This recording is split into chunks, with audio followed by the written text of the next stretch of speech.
work are always good for an employee to hear. Of course, to receive that praise, you first have to be an employee, which for one group of talented but underrated people has often been a challenge. Until now. Lee Cowan reports our cover story. 27-year-old Christopher Pollock thought he had it all figured out when it came to looking for a job. So all of these are all the people you sent resumes to? Yes. Whoa. He had a detailed spreadsheet of each and every position he applied for. How many? At least 600. Wow. But despite his degree in computer science from California Polytechnic State University, he went 2 years with barely a nibble. Were you getting pretty discouraged? Oh my gosh, my morale really started to drop towards the end. Like, there were days where I would either hardly fill out an application at all or just simply not apply to anything. He knew he had the smarts for most jobs. He was a former spelling bee champ, after all. But Christopher struggles with social and communication skills because he's also autistic. While precise numbers are hard to come by some estimates, at least 80% of adults with autism are unemployed, even though their IQs are often well above average. This is called At Night in Dreams. Sometimes their job skills can present themselves in unique ways. For Christopher, it's video games. His ability to recognize patterns and his acute attention to detail, both hallmarks of autism, make this look pretty easy. And they are the same skills he was hoping would impress prospective employers in the computer programming world. But he always had to get past that interview, which was a challenge at best. Was there in any of those interviews a time where you just wanted to tell somebody, look, I know my social skills maybe aren't quite what you expect, but I know I can do this job and I know I can do a really good job if you give me a chance? Yes. But you never said that to anybody. Most of the time, no. Because why? I just wasn't comfortable because it makes me come across as desperate. At Microsoft, however, there was no need to hide his autism. They were looking for it. It's a talent pool that really hasn't been tapped. Jenny LaFleury is the Chief Accessibility Officer. There really is and was a lot of data on the table that said to us that we were missing out. We were missing out on an opportunity to bring talent in with autism. So in a way, it sounds like this was almost a business imperative. Heck yeah.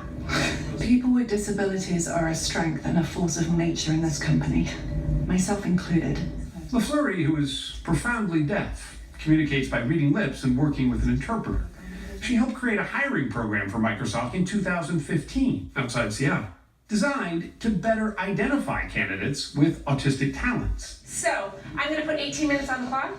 Instead of the traditional job interview, focusing so heavily on social skills, That's why we went for the base. the company has replaced it with a vetting process that lasts for weeks and team-building exercises, like this demonstration called the Marshmallow Challenge. Alright, is that marshmallow gonna fit on top of this thing somehow? Being able to watch a candidate in that environment as opposed to sitting across the table interviewing them makes all the difference in the world. Every difference. Every day, in any company, in any role, you're going to be asked to work with someone else to figure out a problem or a challenge. And yet in or that a scenario, project. they're not as self-conscious that they're being observed for a job. They're just doing a task. It's marshmallows. After Christopher went through a similar unconventional interview process back in 2016, Microsoft quickly hired him as a software engineer. I like it. Well done. His manager, Brent Truell, says he was immediately impressed by Christopher's out-of-the-box thinking. When we are faced with really complicated problems, the solutions to those aren't always simple. And Christopher always kind of brings new insights and having that creative mind. He always brings something new to the team, which is really exciting. Which is exactly why you hired him, right? That's what you're looking for, right? It's an idea that's catching on. Last April, 50 big-name companies, including JP Morgan, Ford, and Ernst & Young, came together for a summit on how to bring more autistic adults into the workforce. We know at SAP that innovation really happens at the edges. It was hosted at the Silicon Valley campus of German software maker SAP. SAP was one of the first large companies to reach out to the autistic community. It started its Autism at Work program almost 5 years ago. And since then, it's hired 128 people on the spectrum, with the goal of hiring more than 600. I have been in this industry for close to 30 years, and I can tell you it's probably the single most rewarding program that I have been involved with. Jose Velasco heads the program. The biggest surprise for him, he says, has been the variety of candidates applying. Very quickly, we started getting resumes from people that had degrees in history and literature, in graphic design, attorneys, a whole wide array of jobs. So really, you went into this thinking that people with autism would be good at certain jobs. Yes. Which ended up discovering is they're good at all jobs. They are good at just about every role. And they're expected to perform in those roles just like anyone else. And everybody speaks English. Mike Zabrowski, for example, was hired 3 years ago and works in cybersecurity in SAP's office outside Philadelphia. When we were visiting, Jose was helping Mike get ready for a long stint at the company world headquarters in Germany. If you would have told me 6 years ago that we would have an employee who was openly autistic in the company, going on a business trip to Germany for a month, I would have not believed you. I'm still looking through the documentation. Okay. Almost everyone has been a surprise, he says. He points to 26-year-old Gloria Mendoza. You should see some of the videos I had when I was a child. I was not very socially skilled with the other kids, not showing interest with other people, displaying some of the challenging behaviors that a child in the autism spectrum would have. When she was very young, I used to worry so much because I never thought she would overcome all what she has done. So it was like a very dark cloud. Her parents, Rosaria and Enrique Mendoza, helped get Gloria years of speech and occupational therapies, as well as access to top doctors. Gloria made huge strides in her childhood, but her parents were still concerned about how autism might affect her future. I worry about her adult life. Well, first of all, could she make it through high school? Then once she does that, can she make it through college? Can she be independent? She made it through both high school and college. In fact, she got 2 degrees from Gettysburg College in Pennsylvania. One in music. She has a beautiful singing voice. And another in computer science. And yet, a year after graduating and hundreds of resumes later, she still couldn't find a job until she applied to SAP. Probably the best part about working here is that I can use the skills which I have studied whilst being among people that understand who I am and how I'm different from everybody else. SAP put Gloria through 5 weeks of training, which included working on her social skills. Hey, George. Hi, Gloria. How's it going? She's now in something called Digital Business Services, Now, are there any more further questions or incidents you want me to add? where she deals directly with customers. What's the one dream you really want to come true? Probably that I can be really up there at my department, earning a lot of money, and still keeping the friends that I have. I'm actually still alive! Hooray! I can't see a thing.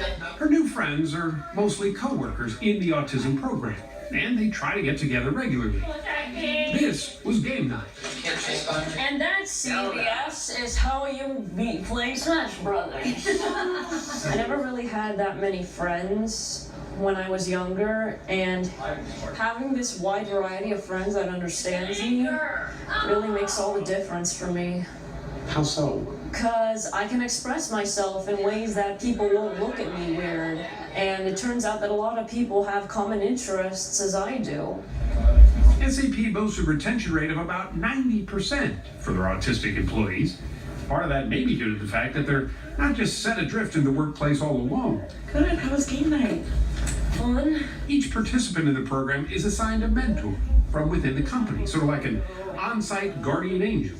So do you feel pretty comfortable and good to go? So far. Gabby Robertson-Cawley, who has a cousin on the spectrum, volunteered to work with Gloria. I think it's just the rewards of getting to be friends with these colleagues who have autism. It's not something you get in your typical corporate day-to-day experience. Hey, Chris. Microsoft also has mentors. Ready to go get lunch? Yeah. Good. Melanie Carmesino, who works with Christopher, has a personal connection as well. She has a son who's autistic. What have you taken away from this whole experience personally? Hope. I think that this program gives hope to the autism community. It gives hope to parents like me, and it gives hope to people like my son that a company can and will look past their differences and see their gifts and let them contribute to society just like everybody else. This is it. This is my floor. Christopher is now independent, living on his own in a high-rise apartment, something he's always wanted. I don't want to ask how much you're making, but you're doing pretty good, sounds like, yeah? Yes. Did you ever imagine you'd be making this much money? No, I never did. Honestly, I would have been perfectly happy with like half the money I'm making now. He bought a car and drives himself to work. And for the first time, he says, looks forward to arriving at a place where he's accepted for who he is. Kind of shuffle the deck. He knows there are still challenges ahead, but given a chance to prove his worth, says Christopher, has given him an optimism he never had. If other kids or young adults or adults with autism are watching this, what's your message to them? Don't give up and make sure to always aim high. Don't aim in the middle. Shoot for the stars every time, because you never know what might happen.